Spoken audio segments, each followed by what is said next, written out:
ಪ್ರಿಯ ವೀಕ್ಷಕರೇ ನಮಸ್ಕಾರ. ಇದೀಗ ನೀವು ನೋಡ್ತಿದ್ದೀರಾ ಒಪ್ಪೆ ನ್ಯೂಸ್. ನಾನು ನಿಮ್ಮ ಪ್ರಿಯ. ಯತ್ನಾಳ್ಗೆ ಅಧಿಕಾರದ ಪಿತ್ತ ನೆತ್ತಿಗೇರಿದೆ. ಚನ್ನಬಸವಾನಂದ ಶ್ರೀ ಬೀದರ್. ಅಧಿಕಾರದ ಮದ ಮತ್ತು ಧನಮದದಿಂದ ಶಾಸಕ ಬಸನಗೌಡ ಪಾಟೀಲ್ ಯತ್ನಾಳ್ ಅವರಿಗೆ ಪಿತ್ತ ನೆತ್ತಿಗೇರಿದೆ. ಹೌದು ವೀಕ್ಷಕರೇ, ಬಸವಣ್ಣನವರು ಹೋಳ್ಯಾಗ ಹಾರಿದ್ರು ಎನ್ನುವ ಕುರಿತು ಯತ್ನಾಳ್ ಬಸವ ಭಕ್ತರಲ್ಲಿ ಕ್ಷಮೆ ಯಾಚಿಸಬೇಕೆಂದು ಬೆಂಗಳೂರು ಬಸವ ಗಂಗೋತ್ರಿಯ ಚನ್ನಬಸವೇಶ್ವರ ಜ್ಞಾನಪೀಠದ ಪೀಠಾಧ್ಯಕ್ಷರು ಪೂಜ್ಯ ಶ್ರೀ ಜಗದ್ಗುರು ಡಾಕ್ಟರ್ ಚನ್ನಬಸವಾನಂದ ಸ್ವಾಮೀಜಿ ಅವರು ಕಿಡಿಕಾರಿದರು. ಬೀದರ್ನ ಜಿಲ್ಲಾ ಪತ್ರಿಕಾ ಭವನದಲ್ಲಿ ಭಾನುವಾರ ಕರೆದಂತಹ ಪತ್ರಿಕಾಗೋಷ್ಠಿಯಲ್ಲಿ ಮಾತನಾಡಿದ ಅವರು, ಶಾಸಕ ಯತ್ನಾಳ್ ಅವರು ಈ ರೀತಿಯ ಅವಹೇಳನಕಾರಿ ಹೇಳಿಕೆ ನೀಡುವುದನ್ನು ನಿಲ್ಲಿಸಬೇಕು. ಹೇಳಿಕೆ ನೀಡಿದ್ದು ಅಲ್ಲದೆ ನಾನೇ ಬಸವಣ್ಣ, ನಾನೇಕೆ ಕ್ಷಮೆ ಕೇಳಬೇಕು ಎಂಬ ಅಹಂಕಾರದ ಮಾತುಗಳನ್ನಾಡ್ತಿರೋದು ಬಸವ ಭಕ್ತರಿಗೆ ನೋವಾಗಿದೆ. ಹೀಗಾಗಿ ಡಿಸೆಂಬರ್ 3ರಂದು 11 ಗಂಟೆಗೆ ನಗರದಲ್ಲಿ ಬಸನಗೌಡ ಪಾಟೀಲ್ ಯತ್ನಾಳ್ ಅವರಿಗೆ ಶಾಸಕ ಸ್ಥಾನದಿಂದ ವಜಾಗೊಳಿಸಬೇಕೆಂದು ಆಗ್ರಹಿಸಿ ಪ್ರತಿಭಟನೆ ಮೂಲಕ ಜಿಲ್ಲಾಧಿಕಾರಿಗಳ ಮುಖಾಂತರ ವಿಧಾನಸಭಾಧ್ಯಕ್ಷರಿಗೆ ಮನವಿ ಪತ್ರವನ್ನು ಕೂಡ ಸಲ್ಲಿಸಲಾಗುತ್ತಿದೆ. ಬಸವ ಭಕ್ತರು ಪಾಲ್ಗೊಳ್ಳಬೇಕೆಂದು ಕರೆ ನೀಡಿದರು. ಮೂಲ ಅನುಭವ ಮಂಟಪ ಕುರಿತು ಉತ್ತರಿಸಿದ ಶ್ರೀಗಳು, ಸರ್ಕಾರದ ವತಿಯಿಂದ ಆಧುನಿಕ ಅನುಭವ ಮಂಟಪ ರಚನೆ ಮಾಡ್ತಿರುವುದು ಖುಷಿ ತಂದಿದೆ. ಅದು ನಿರ್ಮಾಣವಾಗಲಿ. ಆದರೆ ದೇಶದ ಎಲ್ಲ ಕಡೆಗಳಲ್ಲಿ ರಾಮ ಮಂದಿರ ಇದ್ರೂ ಅಯೋಧ್ಯೆಯಲ್ಲಿಯೇ ಶ್ರೀರಾಮನ ಮೂಲ ಸ್ಥಾನದಲ್ಲಿ ಮಂದಿರ ನಿರ್ಮಾಣ ಮಾಡಿದಂತೆ ಬಸವಾದಿ ಶರಣರು ವಿಶ್ವಕ್ಕೆ ಪ್ರಜಾಪ್ರಭುತ್ವ ನೀಡಿದ ಬಸವ ಕಲ್ಯಾಣದ ಮೂಲ ಅನುಭವ ಮಂಟಪದ ಸ್ಥಾನ ಗುರುತಿಸಿ ಅಲ್ಲಿಯೂ ಅನುಭವ ಮಂಟಪ ನಿರ್ಮಿಸಿದ್ರೆ ಶರಣರ ಹೆಜ್ಜೆ ಗುರಿತು ಉಳಿಸಿದಂತಾಗುತ್ತದೆ ಅಂತ ಹೇಳಿದ್ರು. ಬಸವ ಮಂಟಪದ ಪೂಜ್ಯ ಮಾತೆ ಸತ್ಯಾದೇವಿ ಮಾತನಾಡಿ, ಬಸವಣ್ಣನವರ ಬಗ್ಗೆ ಅವಹೇಳನಕಾರಿ ಹೇಳಿಕೆ ನೀಡಿದ ದಿನವೇ ಯತ್ನಾಳ್ ಅವರು ಎಲ್ಲರ ವಿಶ್ವಾಸ ಕಳೆದುಕೊಂಡರು ಎಂದು ತಿಳಿಸಿದರು. ಇದೇ ವೇಳೆ ಪತ್ರಿಕಾಗೋಷ್ಠಿಯಲ್ಲಿ ಲಿಂಗಾಯತ ಧರ್ಮ ಮಹಾಸಭಾ ರಾಷ್ಟ್ರೀಯ ಉಪಾಧ್ಯಕ್ಷ ಶಿವರಾಜ್ ಪಾಟೀಲ್ ಅತಿವಾಳ್, ಪ್ರಮುಖರಾದ ಶಿವಶರಣಪ್ಪ ಪಾಟೀಲ್, ಕಾಶಪ್ಪ ಸೀತಾ, ಬಸವಂತರಾವ್ ಬಿರಾದರ್, ಶಾಂತಪ್ಪ ಮುಗುಳಿ, ನಿರ್ಮಲಾ ನೀಲಂಗೆ, ಮಲ್ಲಿಕಾರ್ಜುನ್ ಶಾಪೂರ್, ಸಿದ್ವೀರ ಸಂಗಮದ ಸತೀಶ್ ಪಾಟೀಲ್, ಬಸಮ್ಮ ಬಿರಾದರ್, ಈರಮ್ಮ ಕೋರೆ ಸೇರಿದಂತೆ ಹಲವರು ಈ ಸಂದರ್ಭದಲ್ಲಿ ಉಪಸ್ಥಿತರಿದ್ದರು. ಇದಾಗಿತ್ತು ಹೊತ್ತಿನ ವಿಶೇಷ. ನಿರಂತರ ಸುದ್ದಿಗಳಿಗಾಗಿ ನೋಡ್ತಾ ಇರಿ ಒಪ್ಪೆ ನ್ಯೂಸ್. ಲಿಂಗಾಯತ ಧರ್ಮ ಮಹಾಸಭಾ ರಾಷ್ಟ್ರೀಯ ಬಸವದಳ ಮತ್ತು ಕ್ರಾಂತಿ ಗಂಗೋತ್ರಿ ಅಕ್ಕನಾಗಲಾಂಬಿಕಾ ಮಹಿಳಾಗಣದ ವತಿಯಿಂದ ಈ ಒಂದು ಪತ್ರಿಕಾಗೋಷ್ಠಿಯನ್ನು ಮಾಡ್ತಾ ಇದ್ದೇವೆ. ಇದರಲ್ಲಿ ನೇತೃತ್ವವನ್ನು ಬೀದರ್ ಬಸವ ಮಠದ ಪೂಜ್ಯ ಶ್ರೀ ಸದ್ಗುರು ಮಾತೆ ಸತ್ಯಾದೇವಿಯವರು ವಹಿಸಿಕೊಂಡಿದ್ದಾರೆ. ಲಿಂಗಾಯತ ಧರ್ಮ ಮಹಾಸಭಾದ ರಾಷ್ಟ್ರೀಯ ಉಪಾಧ್ಯಕ್ಷರಾದಂಥ ಶಿವರಾಜ್ ಪಾಟೀಲ್ ಅತಿವಾಳ್ ಅವರು, ಕ್ರಾಂತಿ ಗಂಗೋತ್ರಿ ಮಹಿಳಾಗಣದ ಜಿಲ್ಲಾಧ್ಯಕ್ಷರಾಗಿರುವ ಶರಣೆ ನಿರ್ಮಲಾ ನೀಲಂಗೆತಾಯಿಯವರು, ಬಸಮ್ಮ ಬಸವಂತರಾವ್ ಅವರು ಮತ್ತು ಶರಣೆ ಈರಮ್ಮ ಕೋರೆಯವರು, ರಾಷ್ಟ್ರೀಯ ಉತ್ಸವದ ಉಪಾಧ್ಯಕ್ಷರಾಗಿರುವ ಶಿವಶರಣಪ್ಪ ಪಾಟೀಲ್ ಹಾರಗೇರಿಯವರು ಮತ್ತು ಗೌರವಾಧ್ಯಕ್ಷರಾಗಿರುವ ಬಸವಂತರಾವ್ ಬಿರಾದರ್ ಅವರು ಮತ್ತು ನಮ್ಮ ಹಿರಿಯ ಶರಣರಾಗಿರ್ತಕ್ಕಂಥ ಸಿದ್ದೇಶ್ವರದ ರಾಷ್ಟ್ರೀಯ ಉತ್ಸವದ ಕಾಶಪ್ಪ ಸೀತಾ ಅವರು ಮತ್ತು ಮಲ್ಲಿಕಾರ್ಜುನ ಮುಗುಳಿಯವರು, ಅನೇಕ ಜನ ಶರಣರು ಇಲ್ಲೆಲ್ಲ ಉಪಸ್ಥಿತರಿದ್ದಾರೆ. ನಮ್ಮ ಒಂದು 3 ಸಂಘಟನೆ ವತಿಯಿಂದ ಇವತ್ತಿನ ಒಂದು ಪತ್ರಿಕಾಗೋಷ್ಠಿಯ ವಿಷಯ ಏನಂದರೆ, ತಮಗೆಲ್ಲರಿಗೂ ಗೊತ್ತಿರುವಂತೆ ಕಳೆದ ಒಂದು ವಾರದಿಂದ ಈ ಚರ್ಚೆ ನಡೀತಾ ಇದೆ. ಮಾಧ್ಯಮದ ಮೂಲಕ, ಸಾಮಾಜಿಕ ಜಾಲತಾಣಗಳ ಮೂಲಕ ಮತ್ತು ಎಲ್ಲ ಟಿವಿ ಮಾಧ್ಯಮ, ಪತ್ರಿಕಾ ಮಾಧ್ಯಮದಲ್ಲಿ ನಡೀತಾ ಇದೆ. ವಿಜಯಪುರದ ಶಾಸಕ ಬಸನಗೌಡ ಪಾಟೀಲ್ ಯತ್ನಾಳ್ ಅವರು ಬೀದರ್ನಲ್ಲಿ ಬಂದಾಗ ಒಂದು ಗುರು ಬಸವಣ್ಣವ್ರ ಬಗ್ಗೆ ಅವಹೇಳನಕಾರಿಯಾಗಿ ಹೇಳಿಕೆಯನ್ನು ಕೊಟ್ಟರು.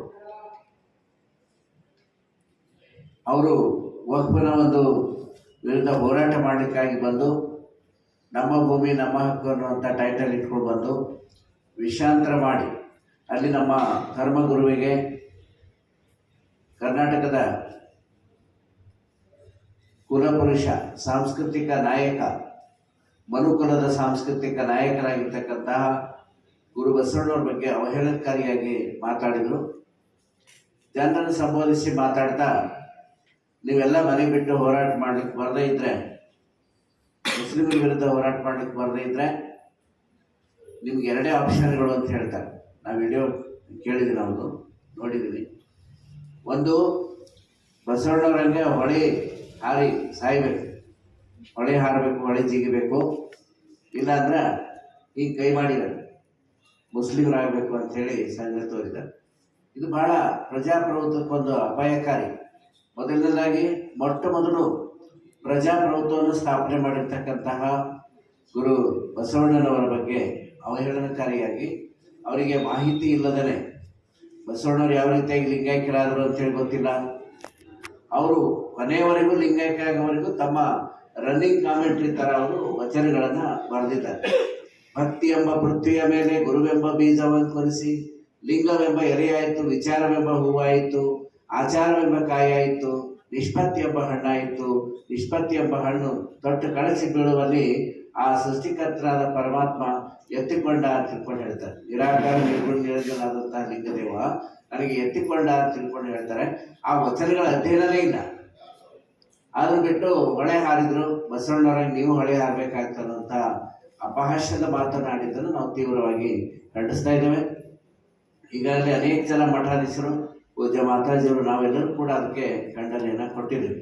ಆದರೆ ನಿನ್ನೆ ಒಂದು ಬನಹಟ್ಟಿಯಲ್ಲಿ ಪತ್ರಿಕಾಗೋಷ್ಠಿಯಲ್ಲಿ ಇನ್ನೂ ಒಂದು ಆಘಾತಕಾರಿಯಾದಂತಹ ಒಂದು ಮಾತು ಯತ್ನಾಳ್ ಪಾಟೀಲ್ ಅವರು ಹೇಳಿದ್ದಾರೆ. ನಾನು ಯಾವುದಕ್ಕೂ ಹೆದರವಲ್ಲ, ಜಗ್ಗವಲ್ಲ, ಬಗ್ಗವಲ್ಲ, ನಾನು ವಿಷಾದ ವ್ಯಕ್ತಪಡಿಸುವ ಪ್ರಶ್ನೆನೇ ಇಲ್ಲ, ನಾನು ಕ್ಷಮೆನೂ ಕೇಳಲ್ಲ ಅಂತ ಹೇಳಿದರು. ಇನ್ನೂ ಒಂದು ಅನಾಹುತ ಹೇಳಿಕೆ ಅಂದರೆ ನಾನೇ ಬಸವಣ್ಣದ್ದೀನಿ ಅಂತ ಹೇಳ್ಯಾರ. ನಾನೇ ಬಸವಣ್ಣಿದ್ದ ನಾನು ಯಾಕೆ ಕ್ಷಮೆ ಕೇಳಬೇಕು ಅಂತ ಹೇಳ್ತಾರೆ. ಇವ್ರ ಅವ್ವಪ್ಪ ಬರೀ ಬಸವಣ್ಣನ ಹೆಸರು ಇಟ್ಟಿದ್ದಕ್ಕಾಗಿ ಬಸವನಗೌಡ ಅಂತ ಹೆಸರು ಇಟ್ಟಿದ್ದಕ್ಕೆ ಬಸವಣ್ಣ ಆಗ್ಲಿಕ್ಕೆ ಬರಲ್ಲ. ದೇವರಾಗಬಹುದು ಆದರೆ ಬಸವಣ್ಣನಾಗಲು ಬಾರದು ಅಂತ ಹೇಳಿ ಶರಣ ಹೇಳ್ತಾರೆ. ಅದು ನಾನೇ ಬಸವಣ್ಣಿದ್ದೀನಿ ಅಂತ ಅನ್ನುವಂಥ ಒಂದು ಅಧಿಕಾರದ ಪಿತ್ತ, ಹಣದ ಒಂದು ಮದ, ಅಧಿಕಾರದ ಮದ, ಆ ಪಿತ್ತ ಇವರಿಗೆ ನತ್ತಿಗೇರಿದೆ. ಅದಕ್ಕಾಗಿ ಈ ರೀತಿ ಅವರು ವಿನಾಶಕಾಲ ವಿಪರೀತ ಬುದ್ಧಿ ಅನ್ನಂಗ ಈ ವಿನಾಶ ಕಾಲ ಅವರಿಗೆ ಸಮೀಪದ ಅಂತ ಕಾಣಿಸ್ತದೆ. ಅದಕ್ಕಾಗಿ ಇಂಥ ದುರಹಂಕಾರದ ಮಾತುಗಳನ್ನ ಆಡೋದು ಬಿಟ್ಟು ಆ ಒಂದು ಬಸವನಗೌಡ ಪಾಟೀಲ್ ಯತ್ನಾಳ್ ಅವ್ರಿಗೆ ಬಸವನಗೌಡ ಅಂತ ಹೇಳಕ್ಕೂ ನಮಗೆ ನಾಚಿಕೆ ಬರ್ತದೆ. ಅದಕ್ಕಾಗಿ ನಾವು ಆ ಯತ್ನಾಳ್ ಗೌಡ ಕ್ಷಮೆ ಕೇಳಬೇಕು ಅಂತ ಹೇಳಿ ನಾವು ಆಗ್ರಹಿಸ್ತಾ ಇದ್ದೀವಿ. ಕ್ಷಮೆ ಕೇಳದೇ ಇದ್ರೆ ನಾವು ವಿಧಾನಸಭಾಧ್ಯಕ್ಷರಿಗೆ ಮನವಿ ಪತ್ರವನ್ನು ಸಲ್ಲಿಸಿ ಇವರ ಶಾಸಕ ಸದಸ್ಯತ್ವ, ವಿಧಾನಸಭೆ ಸದಸ್ಯತ್ವವನ್ನು ರದ್ದು ಮಾಡಬೇಕು ಅಂತ ಹೇಳಿ ಆಗ್ರಹ ಪಡಿಸ್ತಾ ಇದ್ದೀವಿ. ಇವತ್ತು ನಾವು ಬಸವನಗುಡ್ಡದಲ್ಲಿ ಎಲ್ಲ ಬಸವ ಸಂಘಟನೆಯ ಸಭೆ ನಡೆಸಿದ್ದೀವಿ. ನಾಳೆ ಒದಿಸ್ಬಿಟ್ಟು ನಾಡಿದ್ದು 3ನೇ ತಾರೀಕು ನಾವು ಬೀದರ್ನಲ್ಲಿ ಒಂದು ಪ್ರತಿಭಟನೆ ಮಾಡಿ ಎಲ್ಲ ರಾಷ್ಟ್ರೀಯ ಬಸವದಳ, ಲಿಂಗಾಯತ ಧರ್ಮ ಮಹಾಸಭಾ, ಮಹಿಳಾಗಣದ ವತಿಯಿಂದ ಪ್ರತಿಭಟನಾ ಮೆರವಣಿಗೆಯನ್ನು ಮಾಡಿ ಎಲ್ಲ ಬಸವ ಸಂಘಟನೆಯವರು ಕೂಡ ಇದನ್ನು ಕರೆದು ಎಲ್ಲರೂ ಕೂಡಿ ನಾವು ಮನವಿಯನ್ನ ಜಿಲ್ಲಾಧಿಕಾರಿಗಳ ಮೂಲಕ ಕಳಿಸ್ತಕ್ಕಂಥ ಕಾರ್ಯವನ್ನ ಮಾಡ್ತಾ ಇದ್ದೀವಿ. ಅದಕ್ಕಾಗಿ ಕೂಡಲೇ ಯತ್ನಾಳ್ ಅವರು ಈ ಬಗ್ಗೆ ಕ್ಷಮೆಯನ್ನ ಕೇಳಬೇಕು. ಸಾರ್ವಜನಿಕವಾಗಿ ಕ್ಷಮೆ ಕೇಳಿ ಕರ್ನಾಟಕದ ಸಾಂಸ್ಕೃತಿಕ ನಾಯಕರಾದಂತಹ ಬಸವಣ್ಣವ್ರ ಬಗ್ಗೆ ಈ ರೀತಿ ಯಾವುದೇ ತಳಬುಳಿಲ್ಲದ ಆಧಾರ ಇಲ್ಲದೇ ಮಾತಾಡಿ ಅವ್ರು ಹೊಳೆ ಹಾರಿದ್ರು ಅನ್ನುವಂತಹ ಒಂದು ಇತಿಹಾಸದಿಂದ ಇರ್ತಕ್ಕಂತಹ ಒಂದು ಮಾತುಗಳನ್ನ ಕಪೋಲ ಕಲ್ಪಿತ ಮಾತುಗಳನ್ನ ಹೇಳಿ ಆ ವಿಶ್ವಗುರು ಬಸವಣ್ಣವರಿಗೆ ಅವಮಾನ ಮಾಡಿದ್ದಾರೆ. ಅವರ ಕ್ಷಮೆ ಕೇಳಬೇಕು. ನಾವು 3ನೇ ತಾರೀಕು ಪ್ರತಿಭಟನೆ ಮಾಡಿ ಅವರ ಶಾಸಕತ್ವ ರಜೆ ವಜಾ ಮಾಡಬೇಕು ಅಂತ ಹೇಳಿ ಆಗ್ರಹಿಸಿದ್ದೀವಿ. ಅದಕ್ಕಾಗಿ ಎಲ್ಲ ಬಸವ ಭಕ್ತರು 3ನೇ ತಾರೀಕು ಬಸವ ಮಂಟಪದಿಂದ ಜಿಲ್ಲಾಧಿಕಾರಿಗಳ ಕಚೇರಿವರೆಗೆ ನಾವು ಪ್ರತಿಭಟನೆ ಮೆರವಣಿಗೆಯನ್ನ ಮಾಡಿ ಜಿಲ್ಲಾಧಿಕಾರಿಗಳ ಮೂಲಕ ಮನವಿ ಕೊಡ್ತೀವಿ. ಎಲ್ಲ ಬಸವ ಸಂಘಟನೆಗಳು ಇದರಲ್ಲಿ ಪಾಲ್ಗೊಳ್ಳಬೇಕು ಅಂತ ಹೇಳಿ ಎಲ್ಲರಿಗೂ ನಾವು ಕರೆ ಕೊಡಲಿಕ್ಕೆ ಇಷ್ಟಪಡ್ತೇವೆ. ಬೀದರ್ ಬಸವ ಮಂಟಪದ ಸತ್ಯದೇವಿ ಮಾತಾಜಿಯವರು ಆ ಕುರಿತು ಈಗ ಒಂದೆರಡು ಮಾತುಗಳನ್ನು ಆಡ್ತಾರೆ. ಬಸವಲಿಂಗಾಯ ನಮಃ. ಜಿಲ್ಲಾ ರಾಷ್ಟ್ರೀಯ ಬಸವದಳ ಲಿಂಗಾಯತ ಸಮಾಜ, ನಗರ ಘಟಕ ರಾಷ್ಟ್ರೀಯ ಬಸವದಳ, ಕ್ರಾಂತಿ ಗಂಗೋತ್ರಿ ಅಕ್ಕನಾಗಲಂಬಿಕಾ ಮಹಿಳಾಗಣದ ಎಲ್ಲ ಆತ್ಮೀಯ ಶರಣ ಬಂಧುಗಳೇ, ತಮ್ಮೆಲ್ಲರಿಗೂ ಶರಣಾರ್ಥಿಯನ್ನು ಸಲ್ಲಿಸ್ತಾ ಪರಮ ಪೂಜ್ಯರ ಶ್ರೀ ಚರಣಗಳಿಗೆ ಅಣಿಮಣಿದು ಎಲ್ಲ ಪತ್ರಿಕಾ ಬಾಂಧವರಿಗೂ ಅನಂತ ಶರಣಾರ್ಥಿಗಳು. ನಿಜವಾಗ್ಲೂ ಕೂಡ ಬಸವರಾಜ್ ಯತ್ನಾಳ್ ಅವರು ಗುರು ಬಸವಣ್ಣನವರ ಬಗ್ಗೆ ಬಹಳ ಅವಹೇಳನಕರವಾಗಿರುವಂತಹ ಮಾತುಗಳನ್ನು ಆಡಿದ್ದಾರೆ. ಗುರು ಬಸವಣ್ಣನವರು ಏನಾದರೂ ಆಗಬಹುದು, ಬಸವನಾಗಲು ಬಾರದಯ್ಯ ಎನ್ನುವಂತಹ ಸಂದರ್ಭದಲ್ಲಿ ಏನೇ ಬಂದರೂ ಕೂಡ ಆ ಎದುರಿಸುವಂತಹ ಧೈರ್ಯ ಇರತಕ್ಕಂತಹ ಗುರು ಬಸವಣ್ಣನವರು ಬಳಿಹಾರಿ ಅವರು ಸತ್ರು ಅನ್ನುವಂತಹ ಭಾಷೆಯನ್ನು ಅವರು ಬಳಸ್ತಾ ಇದ್ದಾರೆ. ಹರಿಹರ ಮಹಾಕವಿ ಆಗಲಿ, ಭೀಮಕವಿ ಆಗಲಿ, ಹಾಗೆ ಚಾಮರಸರಾಗಲಿ, ಯಾರು ಬಸವಣ್ಣನವರ ಬಗ್ಗೆ ಕೃತಿಗಳನ್ನು ಬರೆದಿದ್ದಾರೋ, ಪುರಾಣಗಳನ್ನು ಬರೆದಿದ್ದಾರೋ, ಯಾವುದರಲ್ಲಿನೂ ಕೂಡ ಬಸವಣ್ಣನವರು ಹೊರಳೆ ಹಾರಿದ್ರು ಅನ್ನುವಂತಹ ಶಬ್ದವನ್ನ ಬಳಸಿಲ್ಲ. ಅಷ್ಟೇ ಅಲ್ಲದೆ ಬಸವಣ್ಣನವರ ಬಗ್ಗೆ ಅನೇಕ ಜಗತ್ತಿನ ಮೇಲೆ ಕೃತಿಗಳದಾವೆ. ಎಲ್ಲಿ ಕೂಡ ಅವರು ಬಸವಣ್ಣನವರು ಹೊರಳಿ ಹಾರಿದ್ದಾರೆ ಅನ್ನುವಂಥದ್ದನ್ನ ಬಳಸಿಲ್ಲ. ಸ್ವತಃ ಅವರ ಧರ್ಮಪತ್ನಿಯಾಗಿರುವಂತಹ ನೀಲಾಂಬಿಕಾ ತಾಯಿಯವರು ಕೂಡ ಬಳಸಿಲ್ಲ. ನೋಡು ನೋಡು ನೋಡು ಲಿಂಗವೇ, ನೋಡು ಬಸವಣ್ಣನವರು ಮಾಡಿದಾಟವ ಅನ್ನುವಂಥದ್ದನ್ನ ಕೊನೆಯದಾಗಿ ಲಿಂಗೈಕ್ಯರಾಗುವಂತಹ ಸಂದರ್ಭದಲ್ಲಿ ನೀಲಾಂಬಿಕಾ ತಾಯಿಯವರು ಅವರ ಇಡೀ ಜೀವನ ಚರಿತ್ರೆ ಹೇಳ್ತಾರೆ ಬಸವಣ್ಣನವರದು. ಆದರೂ ಕೂಡ ಅದರಲ್ಲಿ ಹೊಳೆ ಹಾರಿದ್ರು ಅಂತೇಳಿ ಬಿಟ್ಟು ಬಳಸಲಿಲ್ಲ. ಲಕ್ಷದ ಮೇಲೆ 96,000 ಶರಣರಲ್ಲಿ 770 ಜನ ಅಮರಗಣಗಳು ತಮ್ಮ ವಚನಗಳಲ್ಲಿ ಬಸವಣ್ಣನವರು ಹೊಳೆ ಹಾರಿದ್ರು ಅಂತೇಳಿ ಬಿಟ್ಟು ಹೇಳಿಲ್ಲ. ಸ್ವತಃ ಬಸವಣ್ಣನವರು ಅಯ್ಯ ಹಿಂದೆ ನಾನು ಮಾಡಿದ ಮೆರೆಯಿಂದ ಬಂದೇನಿ ಭವದಲ್ಲಿ, ನಿಮ್ಮ ಲೀಲೆ ನಿಮ್ಮ ವಿನೋದ ಸೂತ್ರದಿಂದ ಲಕ್ಷದ ಮೇಲೆ 96,000 ಗೀತಗಳ ಆಡಿ ಹಾಡಿ ಆ ದಾಸೋಹವೆಂಬ ಮಹಾಗಣಗಳ ಸಂಕುಳದೊಳನ್ನ ನೆರೆಸಿ ನಿಮ್ಮ ಭಕ್ತಿಯ ಘನವ ನೀವೇ ಮೆರೆಯಲೆಂದು ಪರವಾದಿ ಬಿಚ್ಚಳನ ತಂದೊಡ್ಡಿ ಎನ್ನನ್ನು ಅವನೊಡನೆ ಹೋರಿ 360 ಸತ್ತ ಪ್ರಾಣವನ್ನೆತ್ತಿಸಿ 36 ಕೊಂಡೆಯವ ಗೆಲ್ಲಿಸಿ 88 ಪವಾಡಗಳ ಕೊಂಡಾಡಿ ಮತ್ತೆ ಲೋಕದ ಮಹಾಗಣಗಳ ಒಕ್ಕುದ ನಿಕ್ಕಿಯನ್ನ ಸಲಹಿದಿರಿ. ನಿಮ್ಮ ಮಹಾಗಣಗಳು ಕಳೆದು ಎನ್ನ ಸೂತಕ ತೊಡೆದರು. ಪ್ರಭುದೇವರ ಕರುಣದಿಂದ ಪ್ರಾಣಲಿಂಗ ಸಂಬಂಧ ಸಯವಾಯಿತು. ನೀವು ಕಳಿಸಿದ ಬೆಸನು ಸಂದಿತ್ತು. ಇಲ್ಲಿಗೆ ನೀವು ಕಳಿಸಿದ ಬೆಸನು ಸಂದಿತ್ತು, ಉಘೆಯನ್ನು ಕೂಡಿಕೊಳ್ಳ ಲಿಂಗದೇವ ಅಂತ ಹೇಳ್ಬಿಟ್ಟು ಪರಮಾತ್ಮನಿಗೆ ಅವರು ವರದಿಯನ್ನು ಒಪ್ಪಿಸಿ, ನಾನು ಏನೇನು ಮಾಡಿದೆ ಇಲ್ಲಿಗೆ ಬಂದು, ನೀವೇನೇನು ನನಗೆ ಜವಾಬ್ದಾರಿ ವಹಿಸಿ ಕಳಿಸಿದ್ರಿ ಅಂತ ಹೇಳ್ಬಿಟ್ಟು ಪರಮಾತ್ಮನು ವಹಿಸಿರುವಂತಹ ಜವಾಬ್ದಾರಿಯನ್ನ ನಾನು ಇಷ್ಟು ಮುಗಿಸಿದೆ ಅನ್ನುವಂತಹ ವರದಿಯನ್ನ ಕೊಟ್ಟು ಪರಮಾತ್ಮನಲ್ಲಿ ಇನ್ನು ಮುಂದೆ ನೀ ಕರೆದುಕೋ ಅನ್ನುವಂತಹ ಮಾತನ್ನ ಹೇಳ್ತಾರೆ. ಅಂದಾಗ ಇನ್ನು ಹೊಳೆ ಹಾರಿದ್ರು ಅನ್ನುವಂಥದ್ದು ಈ ಬಸವರಾಜನಿಗೆ ಹೇಗೆ ಗೊತ್ತಾಯ್ತು? ಈತನಿಗೆ ನಿಜವಾಗ್ಲೂ ಸ್ವಾಮೀಜಿ ಅವರು ಹೇಳ್ದಂಗೆ ಬಸವರಾಜ ಅನ್ನೋ ಆಗಿಲ್ಲ. ಈತ ಇವನಿಗೆ ಬಳಸ್ತಕ್ಕಂಥ ಭಾಷೆ ಕೆಟ್ಟ ಭಾಷೆ ಇದೆ ನಮಗೆ. ಆದ್ರೆ ಬಸವರಾಜ ಯತ್ನಾಳ್ ಅವರು ಎಂದು ಬಸವಣ್ಣನವರು ಹೊಳೆ ಹಾರಿದ್ರು ಅಂದ್ರು ಅವ ಅಂದೇ ಸತ್ರು ಅಂತ ಹೇಳ್ತೇನೆ ನಾನು ಇವತ್ತಿನ ದಿವಸ. ಅಂದೇ ಸತ್ರು ಅವರು. ಅದಕ್ಕಾಗಿ ಬಸವನಗೌಡ ಯತ್ನಾಳ್ ಅವರು ದಯವಿಟ್ಟು ಕ್ಷಮೆ ಕೇಳಬೇಕು. ಇಲ್ಲದೆ ಇದ್ರ ಈ ಬಸವ ಪರ ಸಂಘಟನೆಗಳು ದಯವಿಟ್ಟು ಅವರ ವಿರುದ್ಧವಾಗಿ ಹೋರಾಟವನ್ನ ನಾವು ಪ್ರಾರಂಭ ಮಾಡ್ತೇವೆ ಅನ್ನುವಂಥದ್ರ ಬಗ್ಗೆ ನಾ ಈ ಮೂಲಕ ತಿಳಿಪಡಿಸ್ತಾ ಇದ್ದೇನೆ. ಆದಷ್ಟು ಕೂಡಲೇ ಕ್ಷಮೆಯನ್ನ ಯಾಚಿಸಬೇಕು. ಇವತ್ತು ನಮ್ಮ ಮುಂದೆ ಬೇಡ, ಜನತೆ ಮುಂದೆ ಬೇಡ, ಗುರು ಬಸವಣ್ಣನವರ ಮುಂದೆ ನೀವು ಪ್ರಾಮಾಣಿಕರಾಗಿದ್ರ, ಗುರು ಬಸವಣ್ಣನವರ ಹೆಸರು ಇಟ್ಕೊಂಡಿದ್ದು ನಿಮ್ಗೆ ಹೆಮ್ಮೆ ಇದ್ದಿದ್ರ ನೀವು ದಯವಿಟ್ಟು ಗುರು ಬಸವಣ್ಣನವರ ಮುಂದಾದ್ರೂ ಕೂಡ ಕ್ಷಮೆಯನ್ನ ಯಾಚಿಸ್ಬೇಕು ಅಂತ ಹೇಳ್ಬಿಟ್ಟು ಈ ಮೂಲಕ ನಾನು ತಿಳಿಸ್ತಾ ಇದ್ದೇನೆ. ಶರಣು ಶರಣ. ನಿಮ್ಮ ಹೆಸರು? ಮಾತೆ ಸತ್ಯದೇವಿ ಬಸವಗುಡ್ಡ ಬೀದ. ವೀರಶೈವ ಮಹಾಸಭಾ ಬೇರೆ ಇದೆ. ಅವರು ಬಿಜೆಪಿ ಇರ್ಬೋದು, ಕಾಂಗ್ರೆಸ್ ಇರ್ಬೋದು, ವೀರಶೈವ ಮಹಾಸಭೆ ಇರ್ಬೋದು, ಜಾಗತಿಕ ಲಿಂಗಾಯತ ಮಹಾಸಭೆ ಇರ್ಬೋದು, ರಾಷ್ಟ್ರೀಯ ಬಸವದಳ ಇರ್ಬೋದು, ಲಿಂಗಾಯತ ಧರ್ಮ ಮಹಾಸಭೆ ಇರ್ಬೋದು, ಇವೆಲ್ಲ ಒಂದು ಸಂಘಟನೆಗಳು. ಆದ್ರೆ ನಾವಿಲ್ಲಿ ಹಲವಾರು ಸಂಘಟನೆಗಳಿರ್ತವೆ. ಈಗ ಕ್ರೈಸ್ತರಲ್ಲಿ ಅನೇಕ ಸಂಘಟನೆಗಳಿರ್ತವೆ, ಮುಸ್ಲಿಮರಲ್ಲಿ ಅನೇಕ ಸಂಘಟನೆಗಳಿರ್ತವೆ, ದಲಿತರಲ್ಲಿ ಅನೇಕ ಸಂಘಟನೆಗಳಿರ್ತವೆ, ದಲಿತ ಸಂಘರ್ಷ ಸಮಿತಿ ಇರ್ಬೋದು, ಬೌದ್ಧರಲ್ಲಿ ಅನೇಕ ಸಂಘಟನೆಗಳಿರ್ತವೆ. ಆದರೆ ವಿಶ್ವಗುರು ಬಸವಣ್ಣನವರು ಕೇವಲ ವೀರಶೈವರಿಗೆ, ಲಿಂಗಾಯತರಿಗೆ, ಪಂಚಮಸಾಲಿಯವರಿಗೆ ಅಥವಾ ನಮಗಷ್ಟೇ ಅವರು ಸೀಮಿತ ಅಲ್ಲ, ಎಲ್ಲರಿಗೂ ಬೇಕು. ಅವಾಗ ಯಾರಿಗೆ ಬಸವಣ್ಣವ್ರ ಬಗ್ಗೆ ಅಭಿಮಾನ ಇದೆ, ಯಾರು ಬಸವಣ್ಣವರ ಅನುಯಾಯಿಗಳಿದ್ದಾರೆ, ಅವ್ರ ತತ್ವ ತಿಳ್ಕೊಂಡು ನಡೀಲಿಕ್ಕೆ ಪ್ರಯತ್ನ ಮಾಡ್ತಾ ಇದ್ದಾರೆ, ಅವ್ರ ಫಾಲೋವರ್ಸ್ ಎಲ್ಲರೂ ಕೂಡ ಇದ್ರ ಖಂಡನೆ ಮಾಡ್ತಾರೆ. ಬಸವನಗೌಡ ಪಾಟೀಲ್ ಒಬ್ಬ ಲಿಂಗಾಯತ ಆಗಿ ಬಸವನಗೌಡ ಅಂತ ಹೆಸರು ಇಟ್ಕೊಂಡು ಆದ್ರೆ ಅವ ಹೇಳೋದ್ ಕರೆ ಮಾತಾಡೋದು ಸರಿನಾ?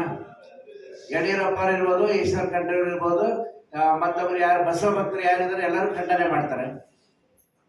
ಜಾಗತಿಕ ಮಹಾಸಭಾದವರು ಖಂಡನೆ ಮಾಡ್ತಾರೆ. ನಾವೀಗ ವೀರಶೈವ ಮಹಾಸಭಾದವ್ರ ಅಲ್ಲ, ನಮ್ಮ ಸಂಘಟನೆ ಬೇರೆ ಇದೆ, ಲಿಂಗಾಯತ ಧರ್ಮ ಮಹಾಸಭಾ ಇದೆ, ರಾಷ್ಟ್ರೀಯ ಬಸವದಳ ಇದೆ, ನಾವು ಖಂಡನೆ ಮಾಡ್ತೀವಿ. ಸಂಘಟನೆ ವಿಷಯಗಳು ಇವರಿಗೆ ಸೀಮಿತ ಅವರಿಗೆ ಸೀಮಿತ ಹೇಳೋದಲ್ಲ. ತಾನು ಮಾಡಿದ ತಪ್ಪು ಏನಿದೆ ಅದು ಮೊದಲು ತಿಳ್ಕೋಬೇಕು. ಮಠಾಧೀಶರೆಲ್ಲ ಬರೀ ಖಂಡ್ರೆ ಅವರು ಶಾಮನೂರ್ ಶಿವಶಂಕರಪ್ಪ ಅವ್ರ ಮನೆ ಸುತ್ತಾನೆ ಓಡಾಡ್ತಿರ್ತಾರ ಅಂತ ಹೇಳ್ತಿದ್ದಾರೆ. ಏನ್ ಯಾರು ಓಡಾಡ್ತಾರ? ಯಾವ ಮಠಾಧೀಶರು? ಯತ್ನಾಳ್ ಅವರೇ ನಿನ್ನೆ ಹೇಳಿದ್ದಾರೆ. ಅದು ತಪ್ಪು. ಯಾರು ಯಾವ ಮಠಾಧೀಶರು ಕೂಡ ಯಾರ ಜೊತೆಗೆ ಓಡಾಡಲ್ಲ. ಅದಿರ್ಲಿ, ಇಲ್ಲಿ ವಿಷಯ ಏನಿದೆ ಅದು ಅವ್ರು ವಿಷಯಾಂತರ ಮಾಡ್ಲಿಕ್ಕೆ ಪ್ರಯತ್ನ ಮಾಡ್ತಾ ಇದ್ದಾರೆ. ಮೂಲ ಅನುಭವ ಮಂಟಪ ಬಗ್ಗೆ ಯಾಕೆ ಮಾತಾಡೋದಿಲ್ಲ?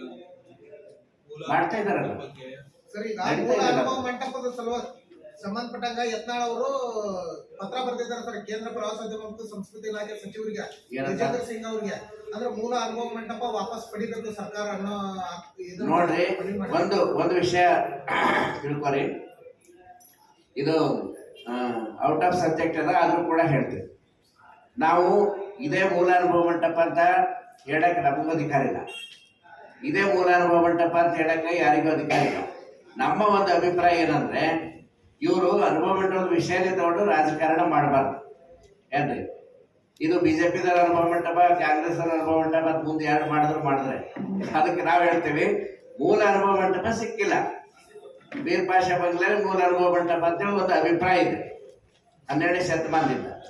ಅದು ಮೋದಿಯವರಿಗೆ ಮನವಿ ಪತ್ರ ಕೊಡ್ಲಿಕ್ಕೆ ಹೋಗ್ತೀವಿ ಅಂತ ಒಬ್ಬರು ಸ್ವಾಮಿಗಳು, ಆಂದೋಲನ ಸ್ವಾಮಿಗಳು ಹೇಳಿಕೆ ಕೊಟ್ಟಿದ್ದಾರೆ. ಹೋಗ್ಲಿ, ಮೋದಿಯವ್ರ ಹತ್ರ ಹೋಗ್ಲಿ, ಒಂದು ತನಿಖೆ ಸಮಿತಿ ಆಗಲಿ. ಮೋದಿಯವರಿಗೆ ಇಂಟ್ರೆಸ್ಟ್ ಇದೆ ವಿಷಯದಲ್ಲಿ, ಜಗತ್ತಿನ ಮೊದಲನೇ ಪಾರ್ಲಿಮೆಂಟ್ ಅನುಭವ ಮಂಟಪ ಅಂತ ಹೇಳ್ತಾರೆ, ತನಿಖೆ ಮಾಡಲಿ. ಮೀರ್ ಪಾಷಾ ದರ್ಗಾನೇ ಅದನೋ, ವರುಷಕಟ್ಟೆ ಅಂತಾನೆ ಅದನೋ, ಒಟ್ಟು ಕಲ್ಯಾಣದಾಗೆ ಇರ್ಬೇಕಲ್ಲ ಅನುಭವ ಮಂಟಪ. ಅದು ಕೇಂದ್ರ ಸರ್ಕಾರ ಸಂಶೋಧನೆ ಮಾಡಲಿ, ಅದು ಎಲ್ಲಿ ಮೂಲ ಅನುಭವ ಮಂಟಪ ಇದೆ ಅಲ್ಲಿ ಸ್ಮಾರಕ ಮಾಡಲಿ.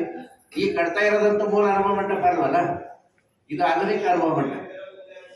ಈಗ ನಾವೊಂದು ಅನುಭವ ಮಂಟಪ ಕಟ್ಬೋದು, ಮತ್ತೊಬ್ರು ಬಾಲ್ಕಿದವ್ರು ಒಂದು ಅನುಭವ ಮಂಟಪ ಕಟ್ಬೋದು, ಯಾವ ಸಾಮಾನು ಕಟ್ಬೋದು. ಮೂಲ ಅನುಭವ ಮಂಟಪ ಎಲ್ಲಿದೆ ಪತ್ತೆ ಹಚ್ಚಬೇಕಲ್ಲ, ಮಾಡಲಿ. ಮೂಲ ಅನುಭವ ಮಂಟಪ ಎಲ್ಲಿದೆ ಪತ್ತೆ ಆಗಲಿ ಅಂತ ನಾವು ಆಗ್ರಹ ಪಡಿಸ್ತಾ ಇದ್ದೀವಿ. ಆ ವಿಷಯದಲ್ಲಿ ಎರಡು ಮಾತಿಲ್ಲ, ಆಗ್ಲೇಬೇಕು. ಎಲ್ಲ ಊರಾಗ ಒಂದೊಂದು ರಾಮ ಮಂದಿರಗಳಿರ್ತಾವೆ. ಅಯೋಧ್ಯೆದಲ್ಲಿ ಯಾಕೆ ಅಲ್ಲಿ ರಾಮ ಮಂದಿರ ಮಾಡಿದ್ರು? ರಾಮ ಹುಟ್ಟಿದ ಜಾಗ ಅಂತೇಳಿ ಮಾಡಿದ್ರು. ನಮ್ಮ ಮೂಲ ಅಲ್ಲಪ್ರಭುದರು ಶೂನ್ಯ ಪೀಠ ಇದ್ದಂಥದ್ದು 770 ಜನ ಕುರಿತು ಶರಣರೆಲ್ಲ ಅಮರ ಗಣಗಳು ಚರ್ಚೆ ಮಾಡಿರ್ತಕ್ಕಂಥ, ಅನುಭವಗೋಷ್ಠಿ ನಡೆಸಿರ್ತಕ್ಕಂಥ ಒಂದು ಮೂಲ ಸ್ಥಳ ಇರಲೇಬೇಕಲ್ಲ. ಮೀರ್ ಪಾಷಾ ದರ್ಗಾನೇ ಇದ್ದಾರೋ ಮತ್ತೊಂದು ಇದನ್ನು ಗೊತ್ತಿಲ್ಲ. ಕೇಂದ್ರ ಸರ್ಕಾರ ಒಂದು ಅದಕ್ಕೆ ಸಮಿತಿ ಮಾಡಲಿ, ಯಾವ್ದು ಮೂಲ ಅನುಭವ ಮಂಟಪ ಅಂತ ಪತ್ತೆ ಹಚ್ಚಲಿ. ಯಾವ ಸ್ವಾಮಿಗಳು ಹೋರಾಟ ಮಾಡಿದ್ರು ಕೂಡ ನಾವು ಬೆಂಬಲ ಮಾಡಿ. ಮೀರ್ ಪಾಷಾ ಬಂಗ್ಲಾನೇ ಅನುಭವ ಮಂಟಪ ಅಂತ ಹೇಳಕ್ಕೆ ನಮಗೆ ಅಧಿಕಾರ ಇಲ್ಲ. ಎಲ್ಲಿದೆ ಪತ್ತೆ ಹಚ್ಚಲಿ, ಅದಕ್ಕೆ ನಾವು ಹೋರಾಟ ಮಾಡೋದು ನಾವು ಬೆಂಬಲ ಇಲ್ಲ. ಈಶ್ವರ್ ಖಂಡ್ರೆ ಅವರು ಈ ಪತ್ರಿಕಾಗೋಷ್ಠಿಯಲ್ಲಿ ಒಂದು ಮಾತು ಹೇಳಿದ್ರು. ಏನು ಅಂದ್ರೆ, ಈ ಮೂಲ ಅನುಭವ ಮಂಟಪ ವಿಷಯದಲ್ಲಿ ಏನದಂದ್ರೆ, ಯಾರೇ ಸ್ವಾಮೀಜಿಗಳಾಗಲಿ ಸಾರ್ವಜನಿಕರು ರಾಜಕೀಯ ಮಾಡಬಾರ್ದು. ಯಾಕಂತಂದ್ರೆ ಆಲ್ರೆಡಿ ಈಗಾಗಲೇ ಅನುಭವ ಮಂಟಪ ನಿರ್ಮಾಣ ಆಗ್ತಾ ಇದೆ 660 ಕೋಟಿ ರೂಪಾಯಿಯಲ್ಲಿ. ಈಗ ಮೂಲ ಅನುಭವ ಮಂಟಪ ವಿಷಯ ಏನದಂದ್ರೆ, ಅವ್ರು ಬಿಜೆಪಿ ಅವ್ರು ತೆಕ್ಕೊಂಡು ಬಂದು ರಾಜಕೀಯ ಮಾಡ್ತಾ ಒಂದು ಸಂದರ್ಭದಲ್ಲಿ ಸ್ವಾಮೀಜಿಗಳು ಯಾಕೆ ಅದಕ್ಕೆ ಕೈ ಜೋಡಿಸ್ತಾ ಇದ್ದಾರ ಅನ್ನುವಂಥ ಮಾತು ಹೇಳ್ಯಾರ. ಇದಕ್ಕೆ ಏನಂತೀರಿ ನೀವು? ನಾವು ಬಿಜೆಪಿ ಪರನೂ ಇಲ್ಲ, ನಾವು ಕಾಂಗ್ರೆಸ್ ಪರನೂ ಇಲ್ಲ. ಈಗ ಆಧುನಿಕ ಅನುಭವ ಮಂಟಪ ನಿರ್ಮಾಣ ಆಗ್ತಾ ಇದೆ, ನಮ್ಗೆ ಬಹಳ ಸಂತೋಷ. ಅದಕ್ಕೆ ಈಶ್ವರ್ ಖಂಡ್ರೆ ಇನ್ನೂ ಹೆಚ್ಚಿಗೆ ಬಜೆಟ್ ತಂದು ಅದು ಆದಷ್ಟು ಬೇಗನೆ ಕಂಪ್ಲೀಟ್ ಮಾಡಲಿ. 600 ಕೋಟಿ ಅಂತೇಳಿ ವಾಗ್ದಾನ ಆಗಿದೆ, ಇದು ಭಾಳ ದುಡ್ಡು ಬರಬೇಕು. ಆದಷ್ಟು ಹೆಚ್ಚಿಗೆ ಫಂಡ್ ತಂದು ಅವರು ಡೆವಲಪ್ಮೆಂಟ್ ಮಾಡಲಿ. ಆದ್ರೆ ಇವ್ರು ಬಿಜೆಪಿದವರು ಅಂತ ನಾವು ಸಪೋರ್ಟ್ ಮಾಡಲ್ಲ. ಮೂಲ ಅನುಭವ ಮಂಟಪ ಪತ್ತೆ ಆಗಬೇಕು ಅಂತ ಯಾರೇ ಹೋರಾಟ ಮಾಡಿದ್ರು ಬೆಂಬಲ ಮಾಡಿ. ನಮಗೆ ಬಿಜೆಪಿ ಕಾಂಗ್ರೆಸ್ ಯಾವುದೂ ಸಂಬಂಧ ಇಲ್ಲ. ಮೂಲ ಅನುಭವ ಮಂಟಪ ಪತ್ತೆ ಹಚ್ಚಬೇಕು, ಅದು ತನಿಖೆ ಆಗಬೇಕು, ಒಂದು ಸಮಿತಿ ರಚನೆ ಆಗಬೇಕು ಅನ್ನುವಂಥ ಪರವಾಗಿ ನಾವಿದ್ದೀವಿ. ನಾವು ಬಿಜೆಪಿ ಪರನೂ ಅಲ್ಲ, ಕಾಂಗ್ರೆಸ್ ಪರನೂ ಅಲ್ಲ. ಶರಣರು ವೇವಸಿರುವಂತದ್ದು ಮೂಲ ಅನುಭವ ಮಂಟಪದಲ್ಲಿ. ಹಾಗಾಗಿ ಮೂಲ ಅನುಭವ ಮಂಟಪ ಪತ್ತೆ ಆದ್ರೂ ಒಳ್ಳೇದೇ ಅಲ್ಲ. ಆದ್ರೆ ಈ ಅನುಭವ ಮಂಟಪ ನಿರ್ಮಾಣ ಆಗಿದ್ರೆ ನಮಗೆ ಬಹಳ ಸಂತೋಷ ಇದೆ. ಅದಕ್ಕೆ ಕಾಂಗ್ರೆಸ್ ಬಿಜೆಪಿ ಅಂತ ರಾಜಕೀಯ ತರೋದು ಬೇಡ.